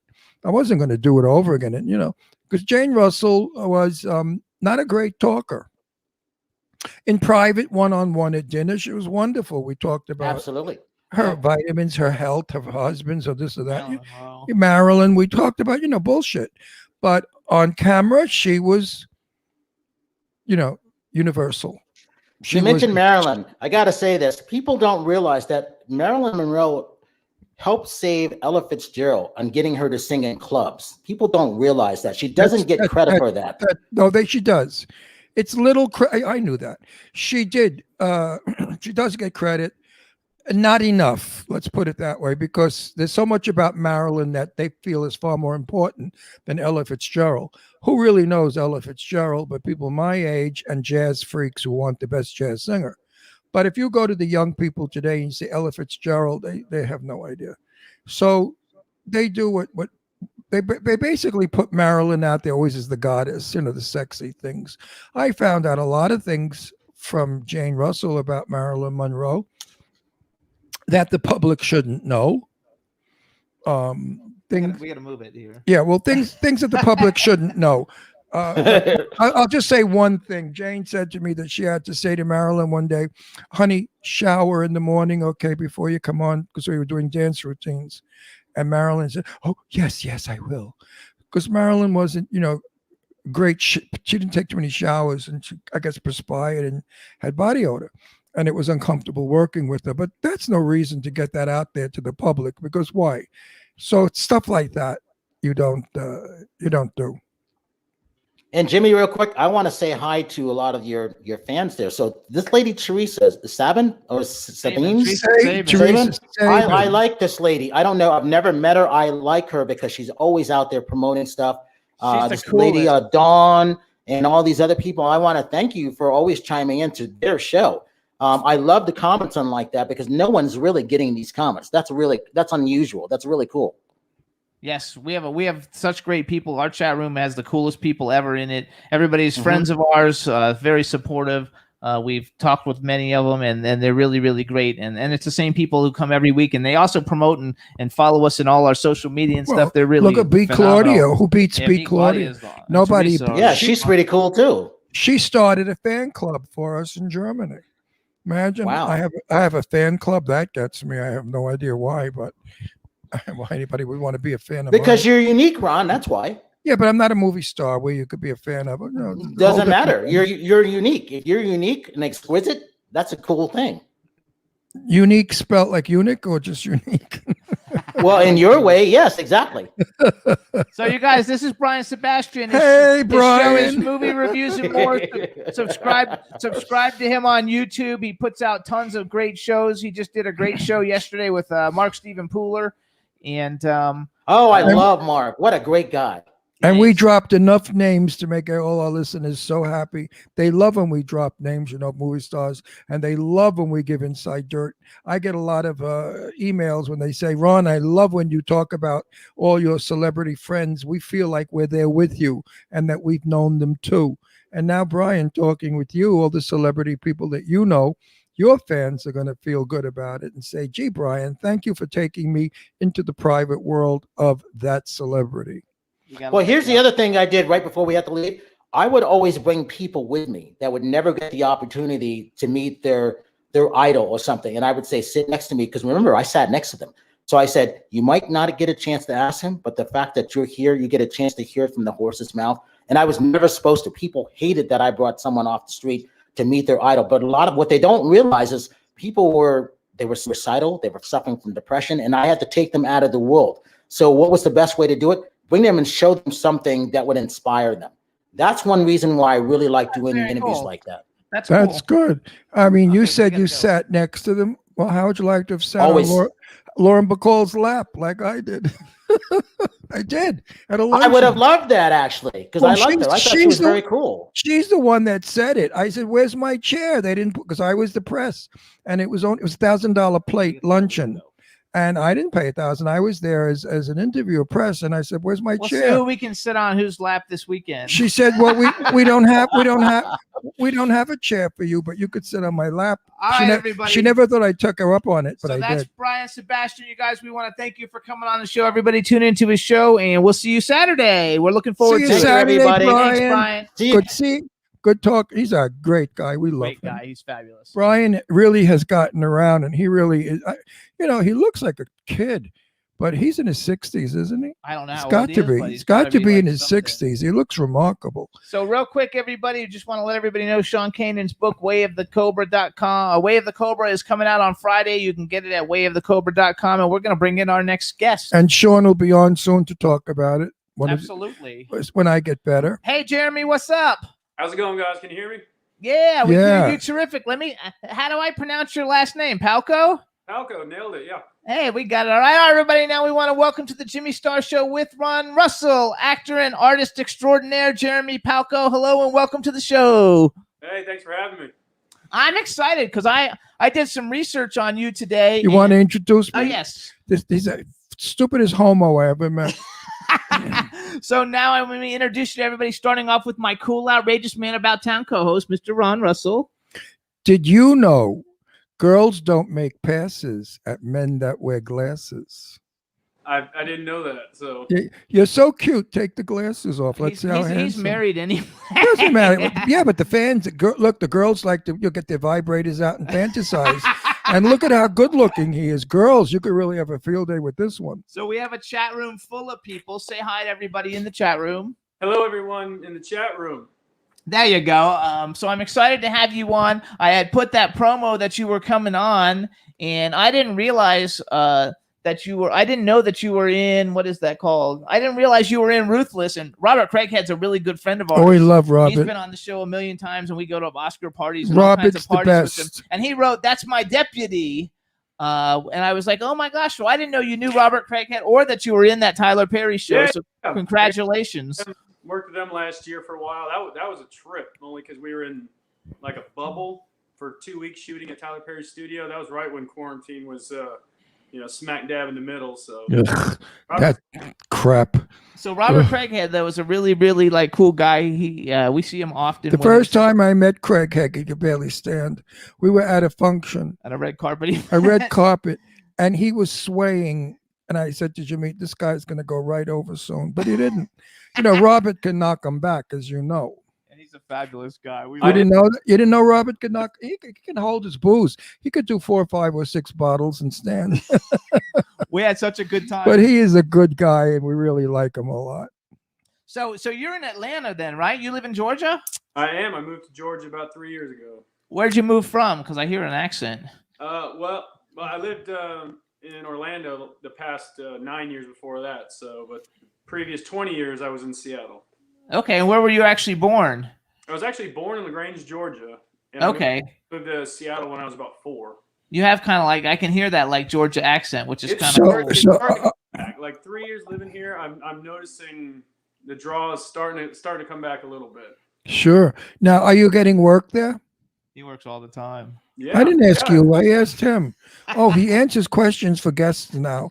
I got to get a young one. This one's got brain Maybe damage. take that one for me, would you, please? Yeah. So no, only because You know, So something I don't know. Let me know. no, only because so many people from LA are moving to Nashville, Georgia, and Points East. And they're building Great. studios like Tyler did, and everything it's happening on the East. Hollywood seems to be disappearing. Yeah, I think that momentum kind of started kicking in when Georgia, kicked in the tax incentives a few years back, and it's become the new Hollywood, and especially for the not A-listers out there, the actors that are bitten for those small parts, and it's a great place to just grab all those parts up, start building the resume. So. Yeah, we've Well, actually. we heard a rumor that Spielberg was going to build something in Atlanta, somewhere, a big studio.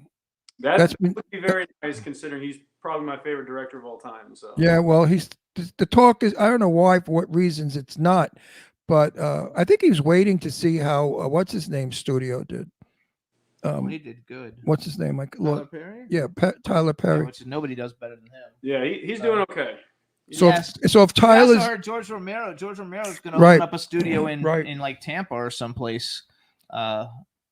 George Romero Jr., like the son of George Romero. But I have 4 films that I'm producing right now, and we're planning on shooting. Actually, my whole team is in Georgia. yeah, everybody Georgia but me. and Georgia and Memphis.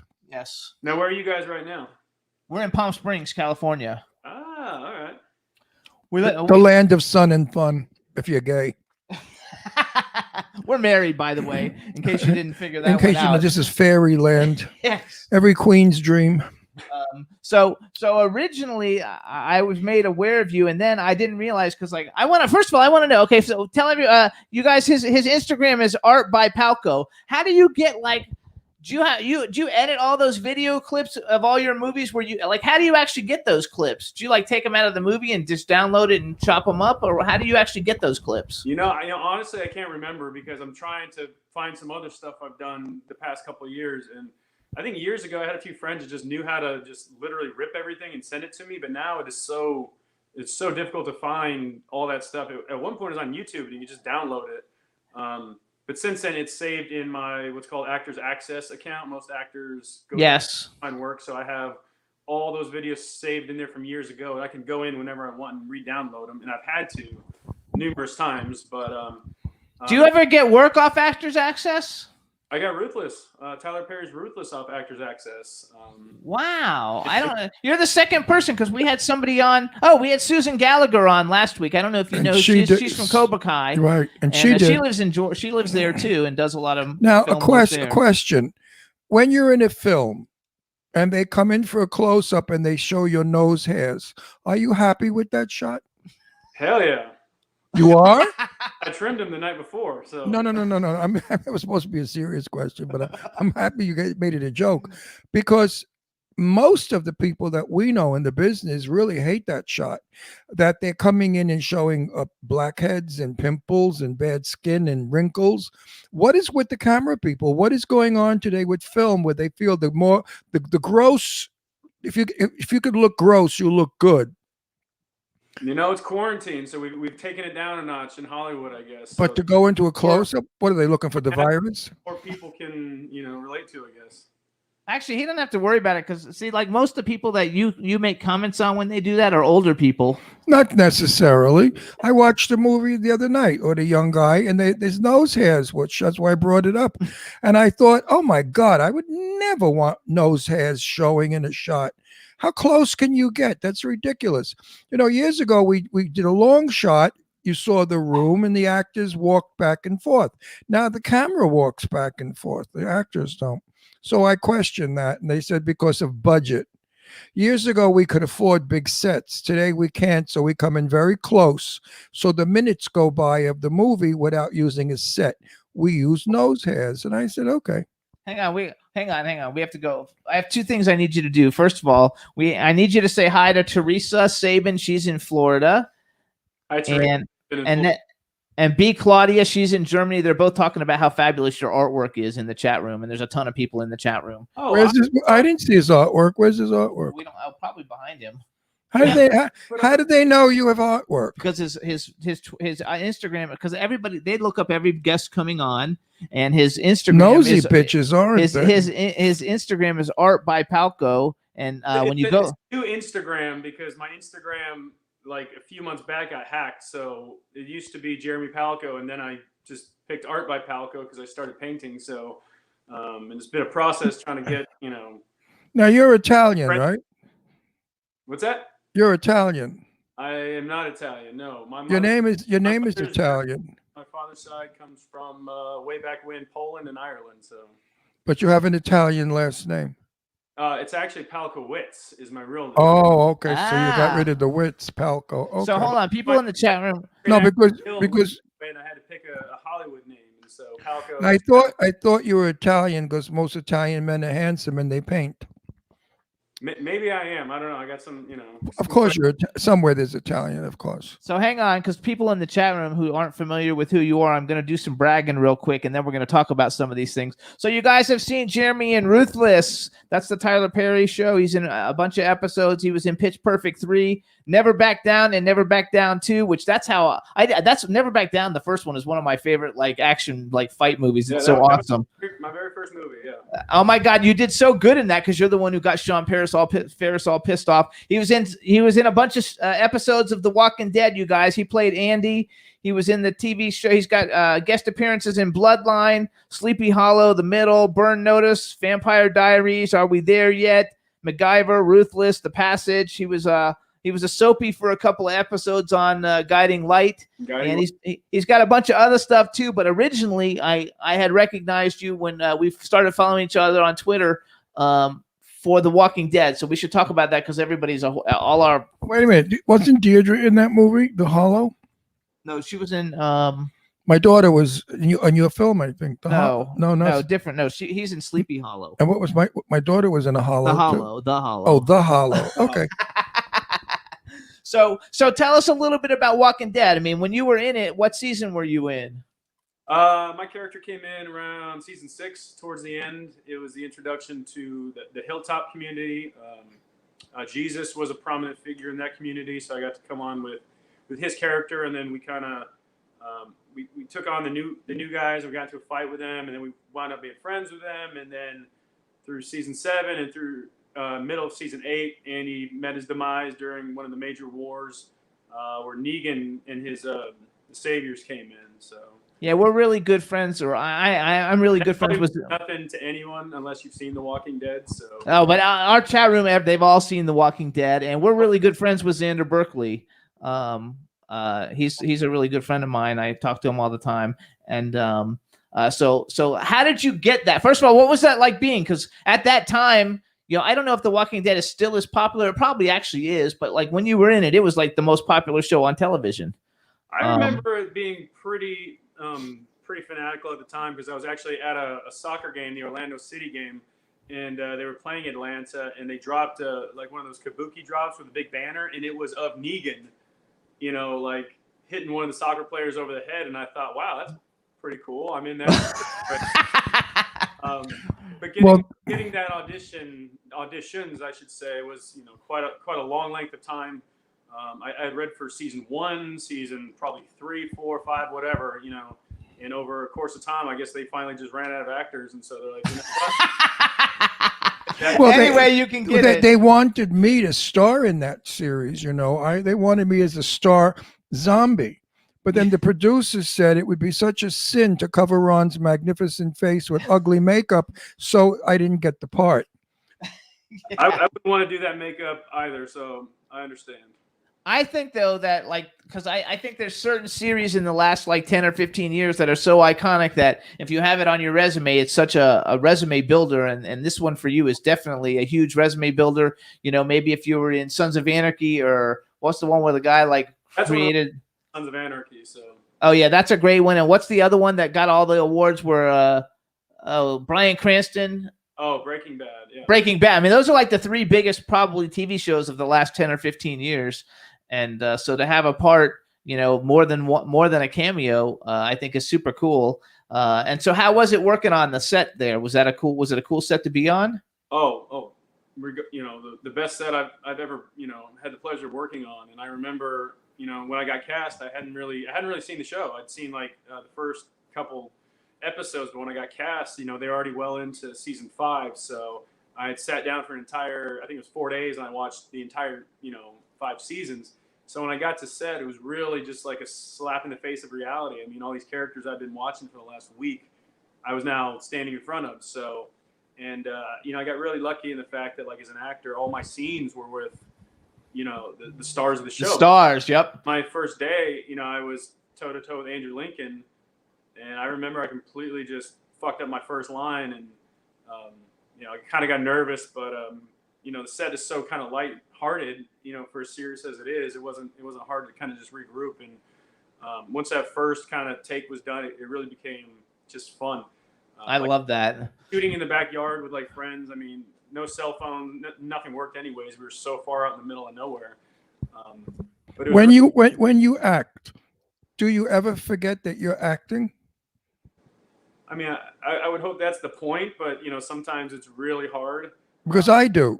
When I work, I really forget that there's cameras and people around, and I really think that I guess I must be a schizo wacko, because I really think that this is happening and that I'm the character. No, it means you're an actor. I mean, Yeah, but did you know the cameras and lights are and the people are around? I'm not aware of it. Somehow my mind gets rid of it, and it's just me and the person I'm working with. Do you have the same thing? That's what it took me a long while to get to that point, but I mean, thankfully that's where I'm at my career now, is I can do that because it is a job. And a little trick, I don't wear my contacts anymore, so everything's just kind of a smidge of a blur. Right. It's not dangerous, I can't not see, but it's enough to kind of forget the cameras are there. Yeah, but I really, after they get it, when they can it, I think to myself, we did it already? Maybe it's the age. I don't know. But really, I say, we did it. We got it. It's like a dream sequence. A lot of actors I've interviewed said that they really didn't know they were in the studio. They thought they were in the room with the people that they were working with were real. Did you hear that? Because I read something 2 weeks ago, I think in Deadline or someplace, but that Norman Reedus is getting paid $20 million for this next season. Whew. Of Walking Dead, and he's the highest. It'll be the highest. They offered me 25, and I turned them paid down. Television actor in history. Nobody's ever made that much for one season. Well, they offered me more, and I turned them down. I said, I can't. I have things to do. Did you work with? You were. They're asking about Michael Cudlitz because I guess he's on that new Clarice show. You worked with him though, right? He's in your seasons. Yep. Yeah. Actually, the first day we had our encounters, we had a fight, and it was really interesting because we rehearsed this fight where he was going to come in and lift me up and throw me to the ground, and I was going to land on my back, and we're going to roll over, and I was going to choke him out, and Norman Reedus comes up and breaks my arm, and that's the scene. And that was the second or third day, but I remember having not met Michael, and our director, I think it was Michael Satrazemis at the time, was like, Michael Jeremy. And I just climbed on top of him on the ground and just started choking him. So, so how tall are you? I'm just 6 foot officially. 6 foot. Oh, okay. Because and how about, and is Michael Cudlitz a lot? He looks like such a huge guy, like on TV. He's a pretty decent sized dude. I mean, don't let the cameras fool you. He's a strong. The cameras do fool. On film, I look short and fat, and I'm 6'1". And I'm not fat. But yeah, I mean, I've worked with a lot of people that I didn't know them before I met them on set, and I thought they were much larger, which is the one that we go always back Stephen to. Lang. Stephen Lang, who is a great guy. We love him. I thought was this big, tall, muscle-bound, huge guy. Ask him if he knows who Stephen Lang. You know who Stephen Lang is? Tombstone, Avatar. Yes, Avatar. Yeah, yes, yeah. Well, in person, he's a tiny little he's about guy 5'5" or 5'6" with a little narrow shoulders. He's the sweetest little thing. But on screen, my God. I love it. So, okay. So like, do you still have to audition for a lot of things, or do a lot of things just come your way, or do you still have to audition for them? Oh, I still audition, every chance I get. I actually have an audition after this I got to go to. Oh, that's cool. Well, break a leg. Yeah. Go for it. Get it, babe. So hang on. I want to talk about Never Back Down, because first of all, you're in both of them, even though you're totally. I don't know who you are in the second one. I don't really remember it. The first one, I saw the clip on your Instagram, and I was like, oh my God, you're the guy who basically started the whole thing. Made the whole. You were like the cause of the whole movie to show what happens in the whole movie, basically. Yeah, that was. Never Back Down. The first one was, incredible because it was my first big audition, and I remember it was all to do with football. So when I got to the audition room, the casting director didn't really know a lot about football, so the dialogue didn't make sense. Okay. It was like a huddle, and the quarterback was talking to the linebacker, and it just didn't make sense. And so I kind of helped her figure it out. And ultimately, I got called the next day, and I had to actually go run football plays with the actors and some of the stunt guys, but I got that part. And then when Never Back Down 2 came around, I actually drove all the way to New Orleans from Orlando for the callback. When I walked in, I was thinking, I hope they don't recognize me from the first one, because I might not get this part. And I think his name's Craig Baumgartner was the producer, and he's like, welcome back. And, that was good. And I read for a different part, and so in the second one, I played the lead guy's roommate for the shoot. I love it, because I'm actually, for the second one, that's Michael Jai White, and I'm actually producing a film that he's starring in, and we're shooting in Georgia, hopefully soon. But he's a really cool guy. And then in the first one, you guys, if anybody who didn't see Never Back Down, it stars Sean Ferris, Amber Heard, Cam Gigenet, Evan Peters, Neil Brown Jr., who's been on our show a bunch of times, and Demon, who I don't know how you pronounce his name, Jaimin Hunsu. Yeah. Jaimin Hunsu. It's a great movie, and I think it's whenever I'm in a shitty mood, I always watch it, because it has that. Even though the guy gets beat up all throughout the thing, at the end, it has such a good end that I freaking love it. So I watch it all the time. I'm going to ask a stupid question that people have asked, and I think they're idiots for asking it. And then he's going to ask anyway. But I'm going to ask you anyway. If you weren't an actor, what would you do for a living? If I was an actor, I'd probably be a storm chaser, or somebody who works in the woods, like a park ranger or something like that. That's good. You could, with the guy, the bear. What's the bear that prevents fires? Smokey the Bear. Smokey the Bear. Smokey the Bear. I absolutely would. Oh my God, that's funny. So how did the art thing come about? Boredom and smoking. So You smoke? So Smokey the Bear, yeah. So, Oh no, you don't smoke cigarettes, do you? No, of course not. So it's so They primitive. said you should be a painter if you're not. Yeah, I want to see your. painter. Give me. Let me look at your paintings. Where are they? Give me Can't one. really see 'em. He's got it. What are they? All miniatures? He's got to have a Yes. big one. well, I don't really have a big one, but here's a very simple one I did the other day. I don't know if you can see that. Oh, you got to hold it so it doesn't reflect. I know. Nah, all we see is blue. It's hard to find. Hold on. How about that? There's a little dude. There No. we go. You can see that. Yeah, but you got. Was that a TV guide? Whatever you I'm- want to say, honestly. No, it looked like a TV guide Actually, cover. you guys, all you got to do is go to Art by Palco on Instagram, because every time he makes one, I think he puts one up there in between his acting clips, which I'm so. Are you impressed. selling your art? I am. If you go to Good for you. Let's push it. Push it. I mean, about a year ago, I legit just out of boredom just started painting, and I posted one of them, and somebody asked how much, and they purchased it, and made another one. Someone else purchased it, and next thing you know, I had health insurance again. So I just kept painting and painting. And now it's become a real passion and a real hobby. And I actually just launched my website like 2 weeks ago. And Which is, tell everybody what Yeah, it is. how can we see your paintings to buy them? it's artbypalco.square.site.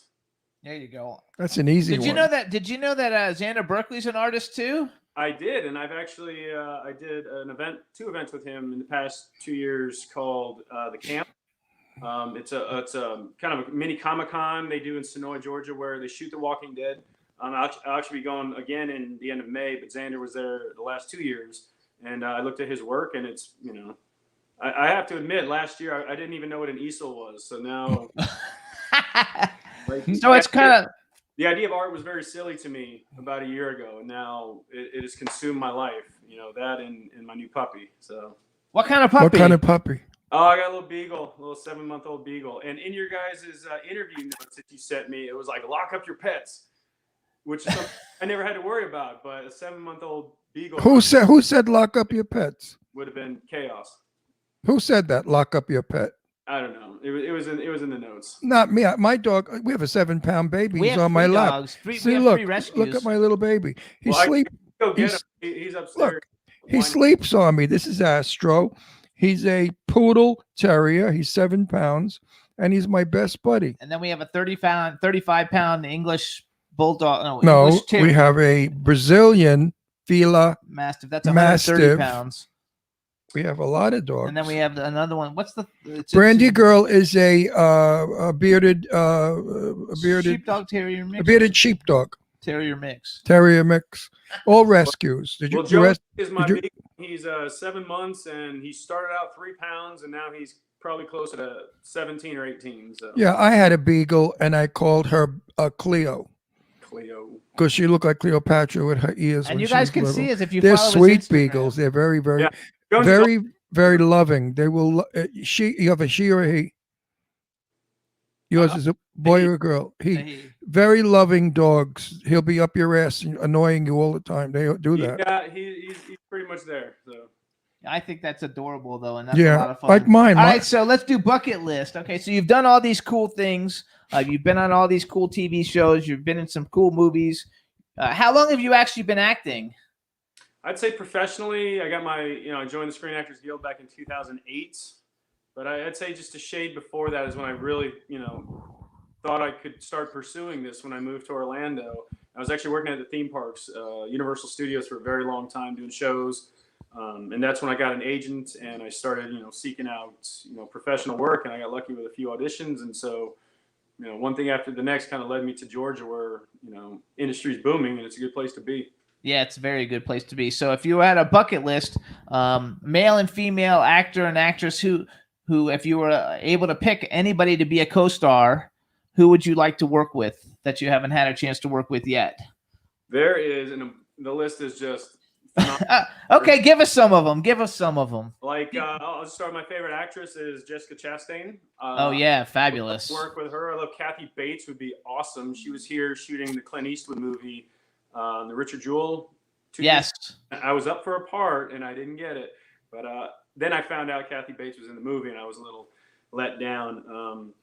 But there's so many. I don't think anybody's ever said Kathy Bates. I'm glad you didn't say Meryl Streep though, because everybody says Meryl Streep, and I'm like, come on. There's nothing wrong with Meryl Streep. I wouldn't throw her out of the cast or anything. No, but like just like something. I think different. there are actresses as good or if not better. Jessica Lange is an incredible actress. I mean, it changes weekly. Honestly, like I just finished up the show Peaky Blinders with my girlfriend, and Cillian Murphy is phenomenal actor. who I I've love seen Cillian many Murphy. things, but Tom Hardy's another one of those actors that I Love Tom Harding. those are the actors I watch and I try to learn from. But yeah, I mean, Actually, I think Tom Hardy's probably like one of the most underrated actors there is because he really, I mean, I know he's a really, really big actor and he's way at the top, but he should be like at the top because he is so freaking good. Do you know who Jessica Lange is? Murder, She Wrote, Jessica Lange, yeah. Oh, because you know what? No, not Murder, She Wrote. That's Jessica somebody else. Yeah, no, Jessica Lange, King Kong from the 80s. better than Wait, better. who's Murder, She Wrote then? What's her name? Who? Who did Murder, She Wrote? Who did? Angela That Lansbury. Angela Lansbury. Oh wow, I was way off. Sorry, Mom. No, Jessica Lange is Jessica Lange Sorry, was Grandma. in American Horror Story. She was in a bunch of no, American Horror Stories. a million movies far better than Yeah, that. American No, Horror. I asked it because a lot of young people. I'm starting to find now that, years ago, if I mentioned stars from the 40s or the 50s, they didn't know who they are. Now, if I mention stars from the 70s and 80s, nobody knows who they are. And I'm a little pissed off about that because in Europe, an opera can be 300 years old and the young people watch it. They know every opera singer from Enzio Pinza to Mario Lanza, hundreds of years. In this country, you're so disposable. You're hot for a month and then you're forgotten. And I think that's terrible. And I think America should start to educate and learn that film is history. Ask him if he knows Barbara Streisand. Do you know Barbara Streisand? Yes, I know who Barbara Streisand. Okay. No, I did a lecture in a college and there was a dummy in front of me and I'm talking about Jane Russell. He didn't have a clue who she was.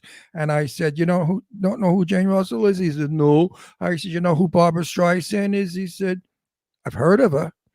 I mean, and it's a sad thing that you just disappear. You work so hard to be who you are and then you're forgotten. And I think that's because the money makers only want the people that sell tickets. Yeah, I mean it's a sad reality. I know I've had this conversation with casting directors at one point where they would take Paris Hilton over Meryl Streep because somebody has more Twitter followers. Oh, that makes me totally nauseous. It's so Yeah. nauseating. It really is nauseating. Well, I'm doing a movie right now, probably with Lainey Kazan, and we're up for funding, and they want to know who the big stars are because they won't fund you unless you have major names. Mm-hmm. Even if they do 2 lines in the movie, you fake the people out. You say, Robert Redford's in my movie. He does 1 line, and that's it. Actually, And that's where all the money goes too. Yeah, you pay him $1 million for 1 line, Everyone's sleeping on the couch for 6 weeks. right? To fool the people to come in and watch. Done that. So hold on. The other part of my bucket list question is if you could have ever been in any movie that's ever been made in history, what movie would you have liked to been in? So like, what actor could I kick out of the movie and put myself? Yes. Yep.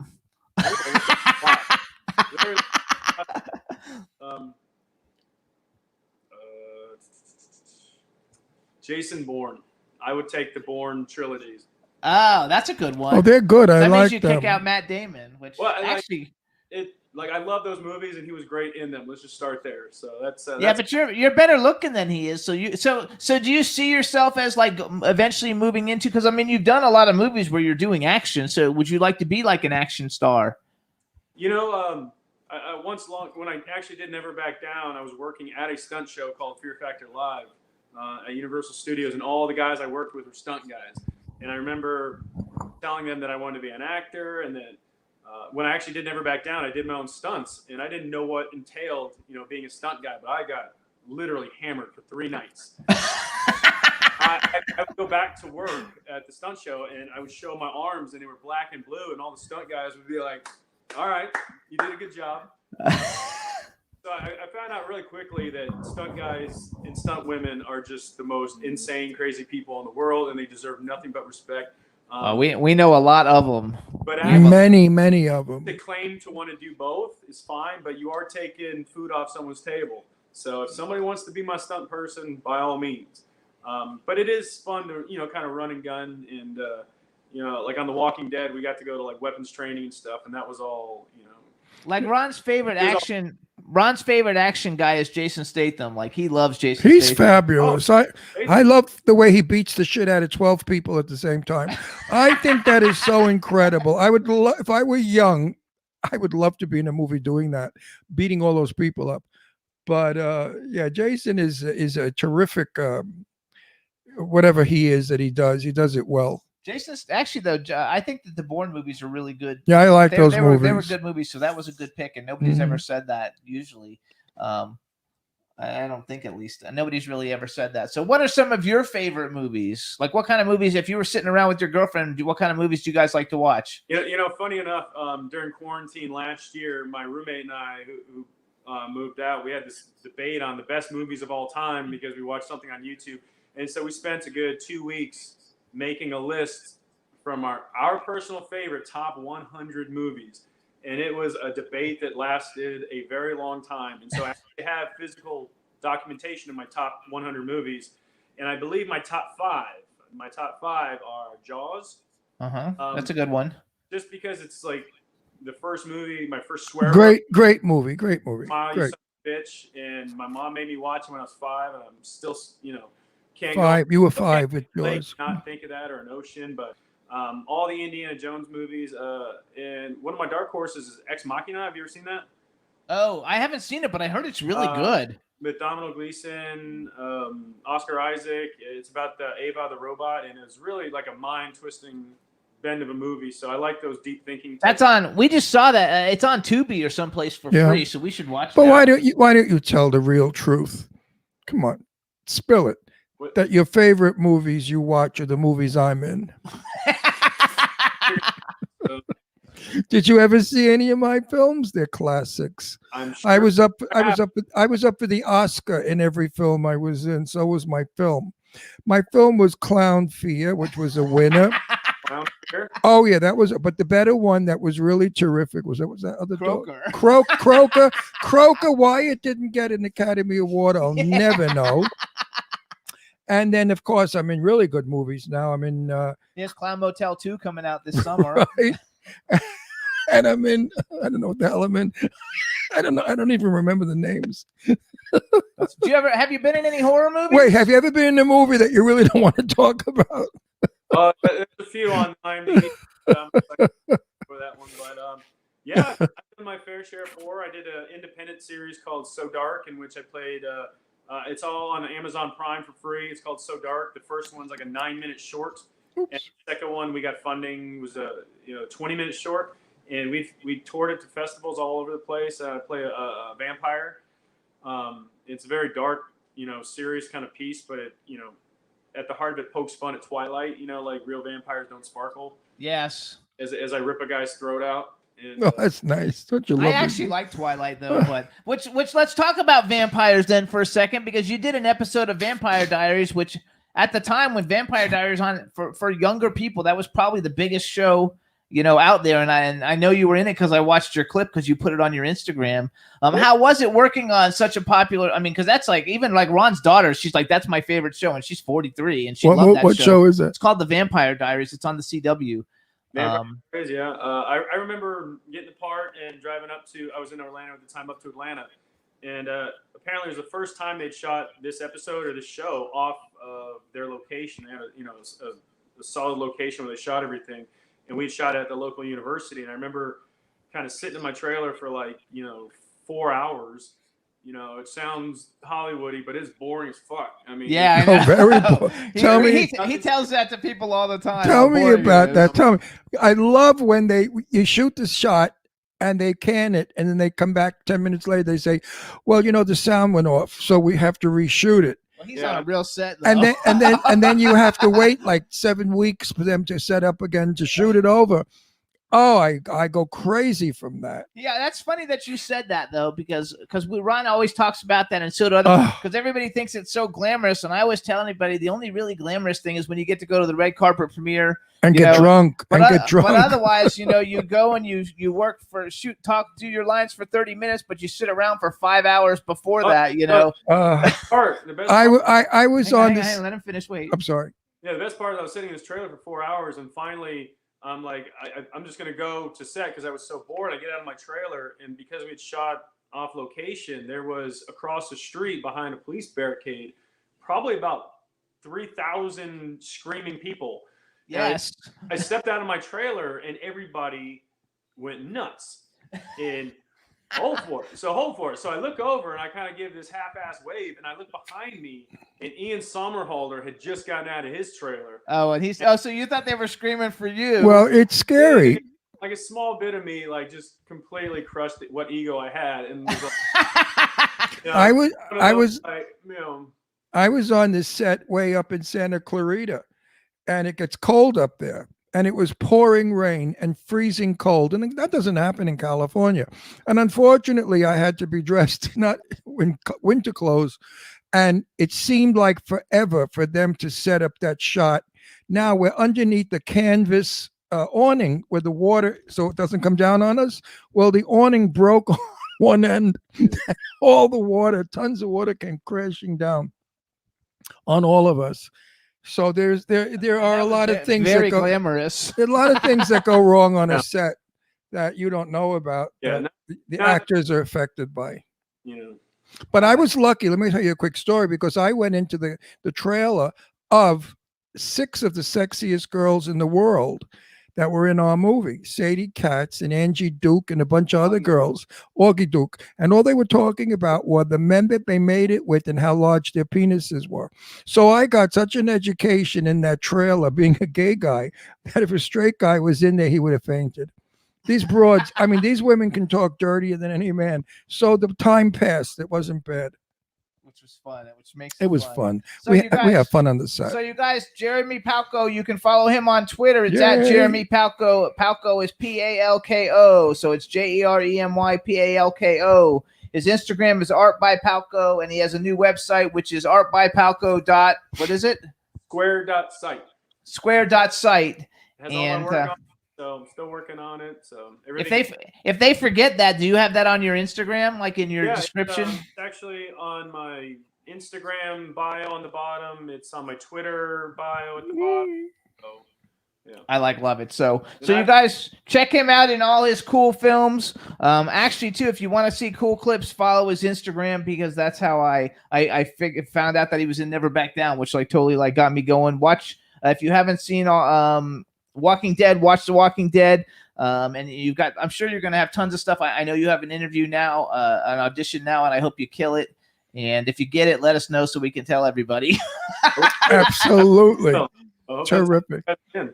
And we It's want to thank you for Good coming on the chatting with show. you. You're a nice guy. Good luck. And And by the way, all the girls in the chat room think you're gorgeous, and that Right. you should make a movie with Michael Douglas, because you look like you could be like his son or his grandson, and they all think that you're like gorgeous. So even the guys think you're gorgeous. and most of them are enjoy the straight. compliments. You're young.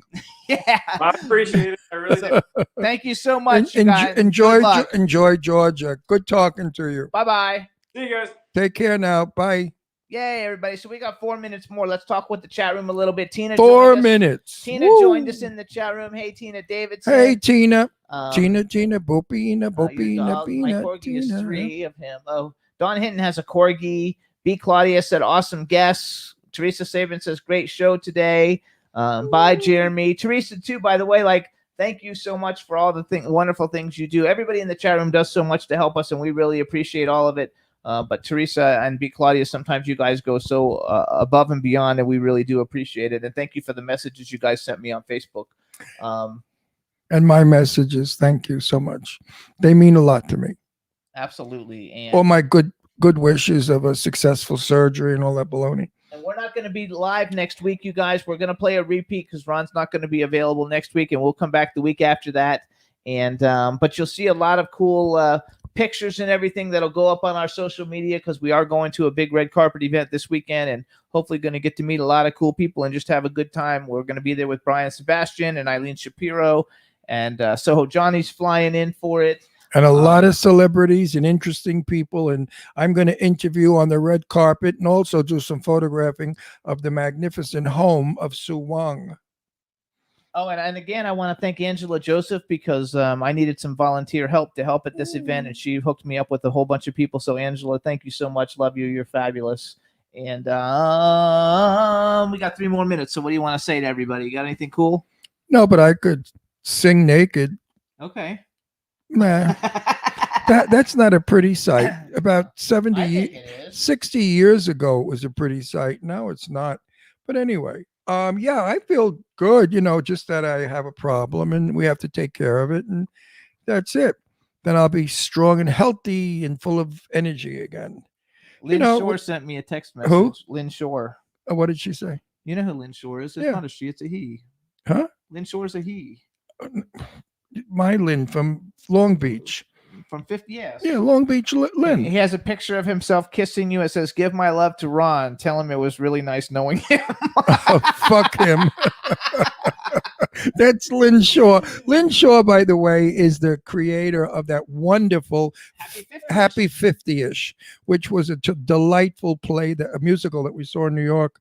And Lynn Shaw is a terrific guy. Nice knowing you, son of a bitch. It's always fun. Good humor. Don Hinton, I hope your neck is healing well. And B. Claudia, Yes. we hope that you feel better. And everybody else, if you're not feeling well, we hope you do. And Lena Kazan is going to be in his film. Yes, B. Claudia. Well, we don't know for sure. We haven't gotten her letter of commitment, but so far, yes. Looking good. But, we have to talk. Oh, I should say, too, you guys can listen to the Jimmy Star Show with Ron Russell, you guys. We're live on W4CY Radio from 12 to 2 p.m. Pacific time, 3 to 5 p.m. Eastern time. You can also hear us on K4HD Radio in L.A., Jackalope Radio, iHeartRadio, Stitcher, Audio Boom, Podomatic, SoundCloud, Apple Podcasts, Spreaker, Amazon Podcasts, Podbean, Spotify, Pandora, and YouTube. And on the 25th of this month, they're going to have the Snobby Awards. We're up for 3 awards, so hopefully we'll win one of them. And hope you guys can tune in and watch. When I find out more about when you can watch it, I'll tune in and give everybody the information so they can watch and see how we do. And let's hear. In the meantime, see you in 2 weeks. Yes, you guys. And also thank everybody in the chat room for all your support. Boomer and Cambry and all the people in there. There's a whole bunch of people. It's going by so fast I can't see it. But we want to thank everybody for all the support, and follow us on Instagram and YouTube and Twitter. And we'll see you guys in 2 weeks. All right, everybody. Thank you so much. Take care, folks. Bye-bye. Love you. Can turn out to be so wrong. Yeah, we in the mix. Yeah, we in the mix. It's another episode. Here we go. The Jimmy Star Show with Ron Russell. Interviewing the hottest, newest, and truest of today's celebrities. Make sure to subscribe so you can get notified weekly. Jimmy Star, he's the king of cool. Ron Russell, he's a gorgeous dude. Chat room is live and you would be a fool not to vibe with us at the Jimmy Star Show with Ron Russell. Come watch it live on W4CY Radio. Miss some past episodes? Download on iTunes. The Jimmy Star Show with Ron Russell. It's the Jimmy Star Show with Ron Russell.